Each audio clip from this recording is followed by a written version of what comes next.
Easy சேர்ல உட்காந்துருக்காரு madam. உங்களை பார்க்குறீங்க நீங்கள். That's you.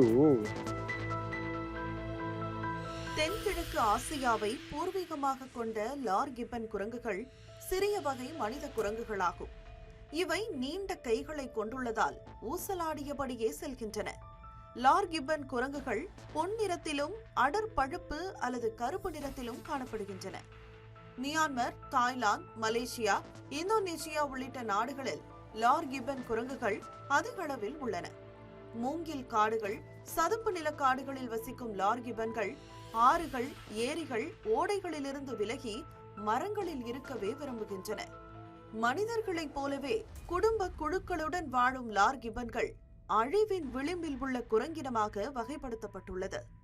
லார் கிப்பன் குட்டிகளை தனியாக பிடிப்பது எளிதானதல்ல.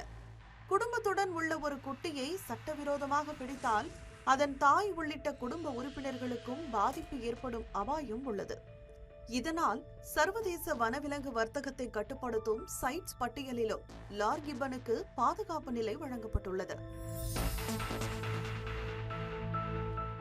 இந்த நிலையில் லார் கிப்பன் குரங்குடன் விளையாடிய வீடியோவை நடிகர் விக்ரம் சமூக வலைதளத்தில் வெளியிட்டார்.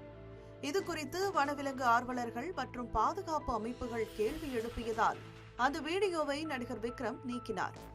ஆனால் லார் கிப்பன் குரங்கு குறித்த விவகாரம் வனத்துறையின் கவனத்திற்கு சென்றுவிட்டதால் அதிகாரிகள் விசாரணையை தீவிரப்படுத்தியுள்ளனர்.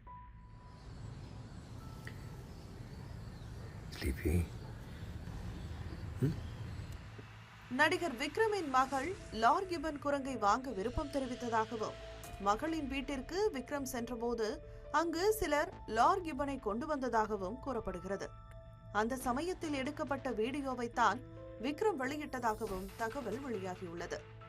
ஆனால் லார் கிப்பனை விக்ரம் குடும்பத்தினர் வாங்காத நிலையில் அதை விற்பனையாளர்கள் தங்களுடன் எடுத்து சென்றதாகவும் கூறப்படுகிறது. இதனிடையே லார் கிப்பன் குரங்கை இந்தியாவிற்குள் கொண்டு வரவும் அதை வைத்திருக்கவும் மத்திய சுற்றுச்சூழல், வனம் மற்றும் காலநிலை மாற்ற அமைச்சகத்தின் பரிவேஷ் 2.0 இணையதளம் மூலம் உரிய அனுமதி பெறப்பட்டதாக விற்பனை செய்ய வந்தவர்கள் தரப்பினர் தெரிவித்ததாக தகவல் வெளியாகியுள்ளது. ஆனாலும் இந்த விவகாரம் பலத்த சந்தேகங்களை எழுப்பியுள்ளது. லார் கிப்பன் குரங்கிற்கான ஆவணங்கள் உண்மையானவையா, அந்த விலங்கை விற்பனை செய்ய சட்டப்பூர்வ அனுமதி பெறப்பட்டதா என்பன உள்ளிட்ட பல்வேறு கேள்விகள் எழுந்துள்ளன. தற்போது யாருடைய கட்டுப்பாட்டில் லார் கிப்பன் உள்ளது என்பது கண்டறியப்பட்டால் அதற்கு முறையான சட்ட அனுமதி பெறப்பட்டுள்ளதா என்பது தெரியவரும். இதனிடையே சென்னையை அடுத்த முட்டுக்காட்டில் திரைப்பட படப்பிடிப்பில் இருந்த விக்ரமிடம் வனத்துறையினர் விசாரணை மேற்கொண்டனர். அப்போது குரங்கு குறித்தும் அது தொடர்பான வீடியோவை நீக்கியது பற்றியும் எழுத்துப்பூர்வமாக விக்ரமிடமிருந்து விளக்கம் பெற்றனர். அழிவின் விளிம்பில் உள்ள வன உயிரினங்களை பாதுகாக்க அனைவரும் முன்வர வேண்டும் என்பதே வனத்துறை பொதுமக்களுக்கு விடுக்கும் கோரிக்கையாக உள்ளது. தமிழ் ஜனம் செய்திகளுக்காக சென்னை செய்தியாளர் வினோத். ஈஸி சேர்ல உட்காந்துருக்காரு மேடம். உங்களை பார்க்குறீங்க நீங்கள். That's you.